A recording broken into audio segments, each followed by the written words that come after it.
ಇವತ್ತೊಂದು ದಿನ ಕ್ಲಾಸ್ 2ಗೆ ಹೊರಡೋಣ. ಓಕೆ, ಕ್ಲಾಸ್ 2 ಇವತ್ತು ಯಾವುದು ಸ್ಪೋಕನ್ ಇಂಗ್ಲೀಷಲ್ಲಿ. Today is the second day of spoken English. Okay, ಇವಾಗ ನಾವು ಫಾರ್ ಎಕ್ಸಾಂಪಲ್ಲು ನಿನ್ನೆ ಏನು ತೊಗೊಂಡಿದ್ದು, ಟೈಗರ್ ಏನದು, ಲಿವಿಂಗ್ ಥಿಂಗ್ಸ್, ಲಿವಿಂಗ್ ಆರ್ಗಾನಿಸಮ್. ಏನು ಹೇಳಿದು, ಈ ಪ್ರಪಂಚದಲ್ಲಿ ಯಾವುದೇ ಒಂದು ವಸ್ತು ಆಗಿರ್ಬೋದು, ಯಾವುದೇ ಒಂದು ಪ್ರಾಣಿ ಆಗಿರ್ಬೋದು, ಯಾವುದೋ ಒಂದು ಮನುಷ್ಯ ಆಗಿರ್ಬೋದು, ಏನೇ ಒಂದು ಆಗಿರ್ಬೋದು, or it may be living things or it may be non living things, they have all noun. ಅಂದರೆ ಕನ್ನಡದಲ್ಲಿ ನಾಮಪದಗಳು ಅಂತ ಅರ್ಥ. ಅಂದರೆ ಅದು ನೌನನ್ನು ತುಂಬ ಅದು ಕ್ಲಾಸಿಫಿಕೇಷನ್. ಫಾರ್ ಎಕ್ಸಾಂಪಲ್ ಅದನ್ನು proper noun, common noun, abstract noun, material noun, countable noun, uncountable noun, uncountable noun. ಆ ಥರ ಈ ಥರ ಡಿಫ್ರೆಂಟಾಗಿ ಅದನ್ನು ವಿಂಗಡಣೆ ಮಾಡಿದ್ದಾರೆ, ಅಂದರೆ ಅದನ್ನು ಡಿಫ್ರೆನ್ಸಿಯೇಷನ್ ಮಾಡಿದ್ದಾರೆ. For example proper noun, common noun. First common noun. ಈಗ ಕಾಮನ್ ನೌನ್ ಅಂತಂದರೆ ಒಬ್ಬ ಮನುಷ್ಯ ಆಗಿರ್ಬೋದು. ಫಾರ್ ಎಕ್ಸಾಂಪಲ್ಲು ಯಾರೋ ಒಬ್ಬ ರಮೇಶ,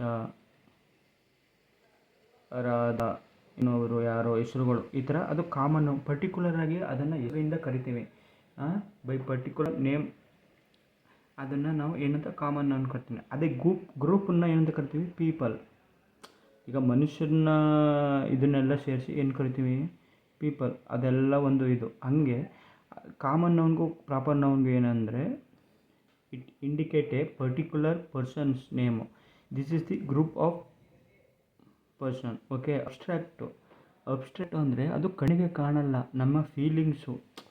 ಈಗ ಫಾರ್ ಎಕ್ಸಾಂಪಲ್ಲು ಅದು ಲವ್ ಇರ್ಬೋದು, ಅದು ಯಾವುದೇ ಒಂದು ಎಮೋಷನ್ ಇರ್ಬೋದು, ಪ್ರತಿಯೊಂದನ್ನು ಅದನ್ನು ಅಬ್ಸ್ಟ್ರಾಕ್ಟ್ ನೌನನ್ನು ನಮ್ಮ ಫೀಲಿಂಗ್ಸು, ನಮ್ಮ ಮನುಷ್ಯನ ಭಾವನೆಗಳು. ಈಗ ನಿನ್ನೆ ಏನು ಹೇಳಿದೆ ನಾನು, ಬರೀ ಕಣ್ಣಿಗೆ ಕಾಣುವಂತಹ ವಸ್ತುಗಳು ಮಾತ್ರ ಸರ್ ಅಂತ ಅಂದರೆ, ಅದು ಈವನ್ ಒಂದೊಂದ್ಸಲಿ ಎಕ್ಸೆಪ್ಟ್ ಈಗ ಇಂಗ್ಲೀಷಲ್ಲಿ ಅಬ್ಸ್ಟ್ರಾಕ್ಟ್ ನೌನು, ಕಣ್ಣಿಗೆ ಕಾಣದೇ ಇರುವಂತಹ ಒಂದೊಂದು ಫೀಲಿಂಗ್ಸ್ಗಳು, ಅಂದರೆ ಮನುಷ್ಯನ ಫೀಲಿಂಗ್ಸ್ ಇರ್ಬೋದು, ಪ್ರಾಣಿಗಳ ಫೀಲಿಂಗ್ಸ್ ಇರ್ಬೋದು, ಏನೇ ಒಂದು ಇದಿರ್ಬೋದು, ನಮ್ಮ ಭಾವನೆಗಳು ಏನೇನಿದೆ ಅದನ್ನೆಲ್ಲ ಅಬ್ಸ್ಟ್ರಾಕ್ಟ್ ನೌನ್. ಮೆಟೀರಿಯಲ್ಸ್ ನೌನ್ ಅಂದರೆ, ಈಗ ಮೆಟೀರಿಯಲ್ಸ್ ಅಂತ ಅಂದರೆ ಐರನ್ ಇರ್ಬೋದು, ಅಲ್ಯೂಮಿನಿಯಮ್ ಇರ್ಬೋದು, ಏನೇ ಒಂದು ಟೇಬಲ್ ಇರ್ಬೋದು, ಇವೆಲ್ಲ ಒಂದು ಮೆಟೀರಿಯಲ್ಸು. ಅವೆಲ್ಲ ಮೆಟೀರಿಯಲ್ಸ್ ಅಲ್ವಾ. ಕೌಂಟಬಲ್, ಅನ್ಕೌಂಟಬಲ್ಲು. ಈಗ ಫಾರ್ ಎಕ್ಸಾಂಪಲ್ಲು ಕೌಂಟಬಲ್ ಅಂದರೆ ಒಂದು ಆ್ಯಪಲ್ಲು, ಒಂದು ಸೇಬು, ಇದು ಕೌಂಟ್ ಮಾಡ್ಬೋದು ನಿಮಗೆ. ಅನ್ಕೌಂಟಬಲ್ಲು ವಾಟರು, ಏರು, ಇವೆಲ್ಲ ಕೌಂಟ್ ಮಾಡೋಗುತ್ತಾ ಅಲ್ಲ. ಇಂಗ್ಲೀಷಲ್ಲಿ ಮೇಯ್ನಾಗಿ ನಿನ್ನೆ ಹೇಳಿದೆ, ನೀವು ದಿ, ಹ್ಯಾನು, ಎಲ್ಲೇ ನೌನ್ ಬಂದರೂ ಯೂಸ್ ಮಾಡಿ ಅಂತ ಹೇಳಿದೆ. ಆದರೆ ಅನ್ಕೌಂಟಬಲ್ಲು, ದಿ ವಾಟರ್ ತಪ್ಪು ಹೇಳಬೇಡಿ, ಏರ್, ದಿ ಹೇರ್ ತಪ್ಪು ಹೇಳಬೇಡಿ, ಎ ವಾಟರ್ ತಪ್ಪು, ಎ ಹೇರ್. ಅಂದರೆ ನೀವು ಒಂದು ಏರು ಅಂದರೆ it is compact of all atoms. ಅದನ್ನು you can't counted by your hand or your brain.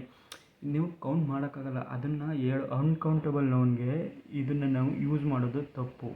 ಮತ್ತು ನೌನ್ಗೆ ಮುಂದೆ ಏನು ಬರುತ್ತೆ ಮೇಯ್ನಾಗಿ ಅಂತ ಅಂದರೆ ಕ್ವಾಂಟಿಟೀಸ್ ಬರ್ತದೆ.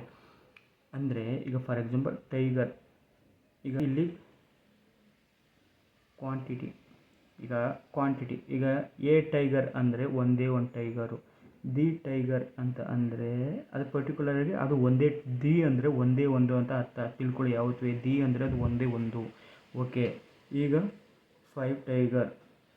5 ಅಂದರೆ ಏನು, ಕೆಲವು ಹುಲಿಗಳು. ಸಮ್ ಅಂದರೆ ಸಮ್ ಟೈಗರ್, ಒಂದಷ್ಟು ಹುಲಿಗಳು, ಇದು ಒಂದಷ್ಟು. ನೋ ಟೈಗರ್ ಅಂತಂದರೆ ಯಾವುದೋ ಹುಲಿ ಯಾವುದೂ ಇಲ್ಲ. ನೆಕ್ಸ್ಟು ಇದ್ರ ಮುಂದೆ ಇದು ಕ್ವಾಂಟಿಟೇಟಿವ್, ಇದು ಎಷ್ಟು ಕ್ವಾಂಟಿಟಿ ಇದೆ ಅನ್ನೋಕ್ಕೆ. ನೆಕ್ಸ್ಟು ಇದು ಪೊಸೆಸಿವ್ ನೌನ್. ಇದನ್ನು ಪೊಸೆಸಿವ್ ಡೆಮಾನ್ಸ್ಟ್ರೇಟಿವ್ ಅಂತೀವಿ. ಅಂದರೆ ಫಾರ್ ಎಕ್ಸಾಂಪಲ್ ಪರ್ಟಿಕ್ಯುಲರ್ ಆಗಿ ಈಗ ಟೈಗರ್ ಇರ್ತದೆ. ಈಗ ಇದು ಮೈ ಟೈಗರ್, ನನ್ನ ಹುಲಿ. ಓಕೆ, ಆ ಥರ. ಈಸ್ ಟೈಗರ್, ಅವನ ಹುಲಿ. ದೇರ್ ಟೈಗರ್, ಅವರ ಹುಲಿ. ಹರ್ ಟೈಗರ್, ಅವ್ರ ಹುಲಿ. ಹಾಗೆ ಅಂದರೆ ಪೊಸೆಸಿವ್ ಅಂದರೆ ಅದು ಅವರದ ಓನರ್ಶಿಪ್ಪು, ಅವರ ಹುಲಿ, ಅವ್ರದ್ದು ಇದು ಅಂತ ಅರ್ಥ. ಓಕೆ, ನೆಕ್ಸ್ಟು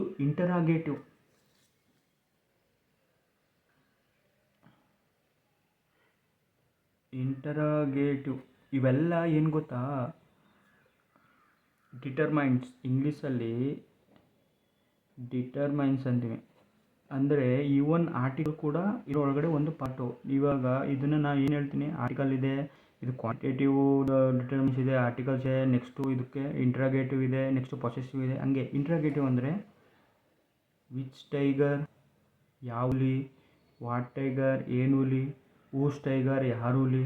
ಅಂದರೆ ಈಗ ಪೊಲೀಸ್ ಅವರು ಒಬ್ಬನ ಕಳ್ಳನ ಕರ್ಕೊಂಡು ಹೋದರೆ ಎಂಕ್ವೈರಿ ಮಾಡ್ತಾರಲ್ಲ, ಹಾಗೆ ಇಂಟ್ರಾಗೇಟಿವ್ ಅಂದರೆ ಇಂಟ್ರಾಗೇಷನ್. ಗೊತ್ತಾಯ್ತಲ್ವಾ? ಈಗ ಇಂಗ್ಲೀಷಲ್ಲಿ ಮೇಯ್ನಾಗಿ ನೀವು ತಿಳ್ಕೋಬೇಕಾಗಿರೋದು, ವಿತಿನ್ ಎ 1 ಮಂತ್ ನೀವು ವಿತಿನ್ ಎ ಮಂತು ನೀವು 90% ಇಂಗ್ಲೀಷ್ ಕಲಿಬೋದು. 90% ಆಫ್ ಇಂಗ್ಲೀಷ್ ಈಸಿಯಾಗಿ ಕಲಿಬೋದು. ಅದನ್ನು next 10% remaining 10% what is remaining 10% ಏನಿದೆ ಅದು ನೌನ್ ಮಾತ್ರ. ಅಂದರೆ ನಿಮಗೆ ಕಣ್ಣಿಗೆ ಕಾಣೋದು ಅದು ಸಿಗಲ್ಲ. ಫಾರ್ ಎಕ್ಸಾಂಪಲ್ಲು ಈಗ ಒಂದು ಫಾರ್ಮೇಷನ್ ಮಾಡೋ ಟೈಗರ್. ಓಕೆ, ಟೈಗರ್ ತಗೊಂಡು ಫ್ಯೂ ಟೈಗರ್ಸ್. ಏನು ಫ್ಯೂ ಅಂದರೆ ಕೆಲವು. ಓಕೆ, ಇದಿಷ್ಟು ಈಗ ಗೊತ್ತಾಯ್ತಾ?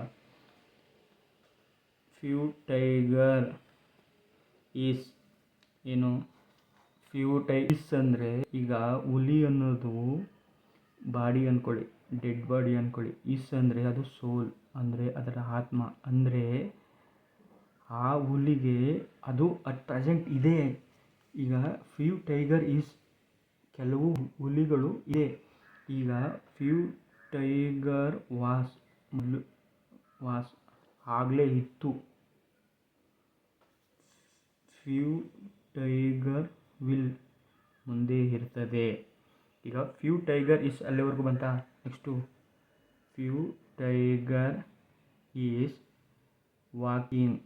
ಸಿಂಪಲ್, ವಾಕಿಂಗ್ ನಡೀತಾ ಇದೆ. ಅದು ಅಂದರೆ ಪ್ರೊಸೆಸಿಂಗ್ ನಡೀತಾ ಇದೆ. The few tiger is walking ಎಲ್ಲಿ? ಫಾರ್ ಎಕ್ಸಾಂಪಲ್ ಈಗ ತಪ್ಪಾಗಿ ಬರುತ್ತೆ ನೋಡಿ, ಆಮೇಲೆ ಫಾರೆಸ್ಟ್ ಅಂತೀವಿ. ಫಾರೆಸ್ಟ್, ಇಲ್ಲಿ ಏನೋ ಮಿಸ್ ಆಗಿದೆ. ಫಾರೆಸ್ಟಲ್ಲಿ ಫಾರೆಸ್ಟ್ ಸುತ್ತಮುತ್ತ. ಈಗ ಫಾರೆಸ್ಟ್ ಅನ್ನೋದು ಪರ್ಟಿಕ್ಯುಲರ್ ಆಗಿ ಯಾವುದೋ BRLC ಯಾವುದೋ ಗೊತ್ತು. ಸೊ ನೀವು ದಿ ಸೇರಿಸ್ಬೇಕು ಇದಕ್ಕೆ. Okay, the tiger is walking the forest. The tiger, ಈಗ few tiger is walking around the forest. ಇದು meaningful sentence. The few tiger is walking around the forest.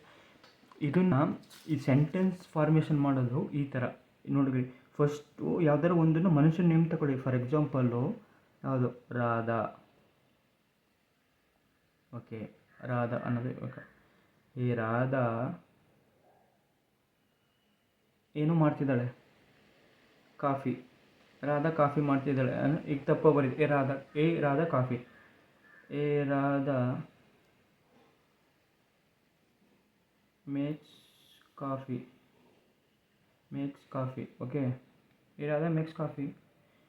Radha makes